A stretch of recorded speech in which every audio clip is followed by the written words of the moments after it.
What is revealed through the psychedelic experience, I think, is a higher dimensional perspective on reality. And I use higher dimensional in the mathematical sense. Literally, you are lifted out of the plane of cultural assumptions and can look down with the kind of godlike understanding that one obtains when one flies in an airplane over a landscape previously only viewed from the ground. In other words, from the vantage point of the psychedelic experience, the cultural landscape is seen more nearly in its correct perspective, seen as historically bounded, spatially and intellectually bounded. History has failed. Western cultural institutions, having become global cultural institutions, now show themselves to be adequate to inspire, lead, or carry anyone into a future worth living in. At this moment, then, this reconnecting to the Gaian mind becomes a kind of moral imperative.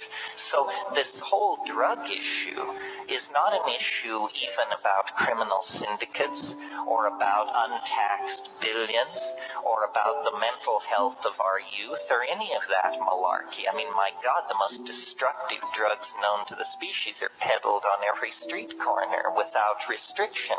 The real issue is what kind of mental worlds shall people inhabit? What kinds of hope shall be permitted? What kind of value systems shall be allowed? And the value systems that aggrandize the possession of things, the tearing up of the earth, competition, classism, racism, sexism, have led us to the brink of catastrophe. Now, I think we have to abandon Western cultural values and return to the deeper wisdom of the body in connection with the plants.